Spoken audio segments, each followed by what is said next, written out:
मानव अंतरिक्ष अन्वेषण के इतिहास में एक नया अध्याय शुरू होने वाला है। आर्टेमिस 2 नासा के आर्टेमिस प्रोग्राम का पहला मानवयुक्त परीक्षण मिशन है। यह मिशन इसलिए भी बेहद खास है क्योंकि अपोलो 17 के बाद लगभग 56 वर्षों में पहली बार इंसान चंद्रमा के आसपास तक यात्रा करेगा। हालांकि यह मिशन चंद्रमा पर उतरने वाला नहीं है। इसके बजाय अंतरिक्ष यात्री ओरायन स्पेसक्राफ्ट में सवार होकर चंद्रमा के बेहद करीब से गुजरेंगे। इसे लूनर फ्लाईबाय कहा जाता है, जहां अंतरिक्ष यान चंद्रमा के चारों ओर नहीं उतरता बल्कि उसके बहुत पास से होकर गुजरता है। इस यात्रा के दौरान ओरायन स्पेसक्राफ्ट चंद्रमा के दूर वाले हिस्से फार साइड के पास से गुजरेगा, जिसे पृथ्वी से सीधे नहीं देखा जा सकता। और फिर यह ऐतिहासिक मिशन सुरक्षित रूप से पृथ्वी पर वापस लौट आएगा। 1 अप्रैल 2026 को नासा ने अपने ऐतिहासिक मिशन आर्टेमिस 2 को लॉन्च किया। 4 बहादुर अंतरिक्ष यात्री ओरायन स्पेसक्राफ्ट में सवार होकर पृथ्वी की कक्षा छोड़कर चांद की ओर निकल पड़े। आज 6 अप्रैल को यह क्रू चांद के बेहद करीब से गुजर रहा है, इतनी दूर कि अपोलो 13 का रिकॉर्ड भी टूटने वाला है। आज के इस वीडियो में हम जानेंगे आर्टेमिस 2 मिशन क्या है, इस मिशन के क्रू सदस्य कौन है, मिशन का पूरा टाइमलाइन, ये मिशन इतना महत्वपूर्ण क्यों है और आगे क्या प्लान है।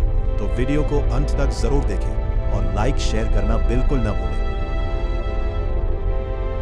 दोस्तों, नासा का आर्टेमिस प्रोग्राम इंसानों को फिर से चांद पर भेजने का सबसे बड़ा और महत्वाकांक्षी मिशन है। इस प्रोग्राम के कई चरण हैं। सबसे पहले आया आर्टेमिस 1, जो 2022 में एक अनमैन्ड टेस्ट मिशन था। अब बारी है आर्टेमिस 2 की।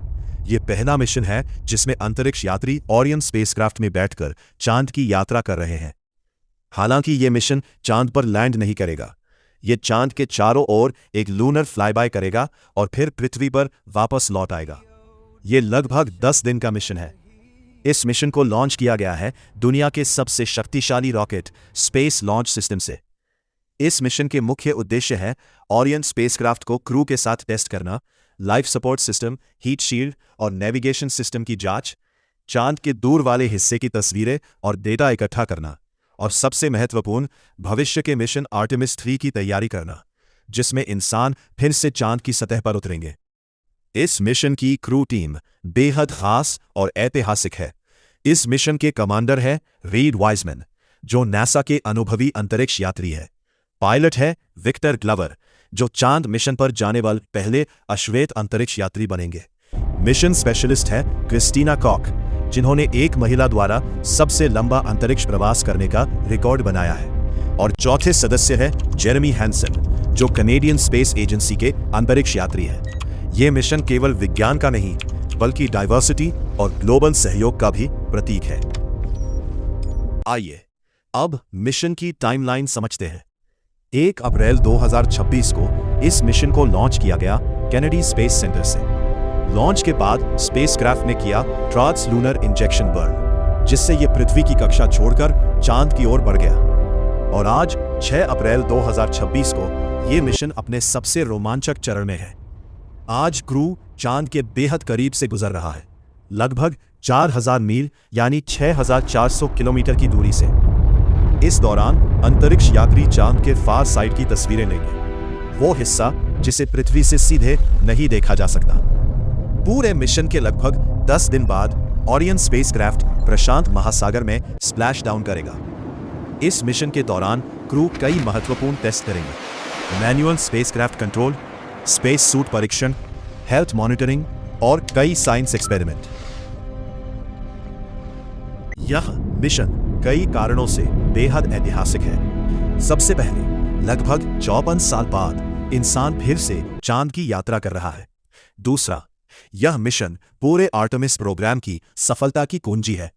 अगर यह मिशन सफल होता है तो भविष्य में इंसान चांद पर स्थायी बेस बना सकता है, वहां मौजूद पानी और खनिजों का उपयोग कर सकता है और मंगल ग्रह के मिशन की तैयारी कर सकता है। दुनिया भर में अंतरिक्ष प्रतियोगिता भी तेज हो रही है।